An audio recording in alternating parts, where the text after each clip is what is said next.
Hello guys, আমি দারাজ.কমে order করেছিলাম এই TX10 Pro টিভি বক্সটা।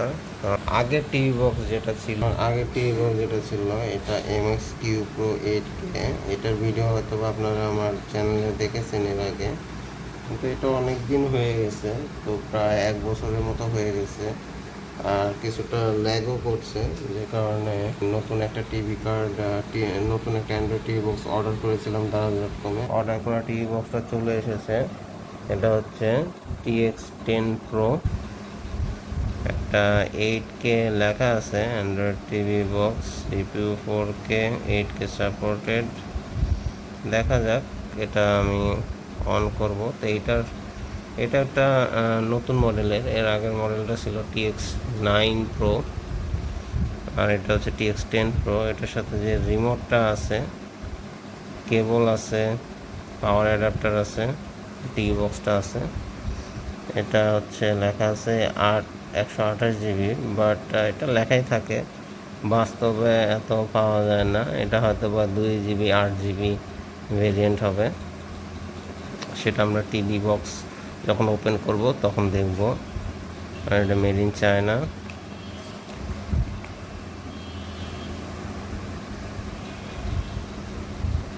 তো এই হচ্ছে টিভি বক্সটা। তো চলুন টিভি বক্সটা আমরা ওপেন করি। এখানে দেখা যাচ্ছে এই যে টিভি বক্সটা।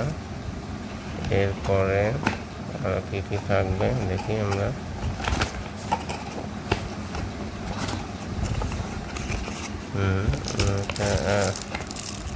টিভি বক্সের সাথে একটা সুন্দর কোয়ালিটির রিমোট কন্ট্রোল আসছে, যেটা আগে টিভি বক্সের রিমোট কন্ট্রোল যেতে অনেক ভালো মনে হচ্ছে। এখানে গুগল অ্যাসিস্ট্যান্ট আছে এবং এখানে একটা মাইক্রোফোন দেখা যাচ্ছে, অর্থাৎ এটা ভয়েস কমান্ড সাপোর্ট করবে। আর এতে ইউটিউবের জন্য আলাদা, নেটফ্লিক্স, প্রাইম ভিডিও, গুগল প্লের জন্য আলাদা বাটন ইনক্লুড করা আছে। তো ভালোই, রিমোটটা আমার কাছে ভালোই লাগলো। এরপরে আছে হচ্ছে অ্যাডাপ্টার এবং একটা HDMI কেবল। আর এর সাথে থাকছে একটা Android TV user manual guide. তো এই হচ্ছে টিভি বক্সের ভিতরে ছিল। তো নাও আমি এই টিভি বক্সটা খুলি। টিভি বক্সটা হচ্ছে এই যে TX10 Pro।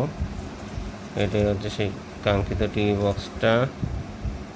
টিভি বক্সের পেছনে লেখা আছে 8 GB 128 GB, যেটা অ্যাকচুয়ালি 2 GB 8 GB। হয়তো আমরা এটা ওপেন করে দেখব। এই হচ্ছে টিভি বক্সটা অথেন্টিকই মনে হচ্ছে। এর আগে দারাজ.কম থেকে আমি আরও 2টা টিভি বক্স অর্ডার করেছিলাম, দুইটাই আমি ভালো কোয়ালিটিরই পেয়েছি। এখানে USB 2টা পোর্ট আছে, এখানে মাইক্রোএসডি কার্ডের পোর্ট, এখানে পাওয়ার, এখানে হচ্ছে রিমোট কন্ট্রোল করার জন্য পোর্ট। পিছনে দেখতে পাচ্ছি আমরা, পিছনে একটা HDMI পোর্ট আছে, একটা পাওয়ার পোর্ট, একটা হচ্ছে AV পোর্ট, আর একটা ইথারনেট পোর্ট। এই আর কি, খুব বেশি পোর্ট নাই এতে, অল্প পোর্টে আছে। আর পিছনে হচ্ছে মানে ছোটোখাটো আর কি। আমার আগের টিভি বক্সের চাইতে এটা অনেক স্মল সাইজ, অনেক পোর্টেবল। তো এখন আমরা টিভি বক্সটা আমার মনিটরের সাথে কানেক্ট করব।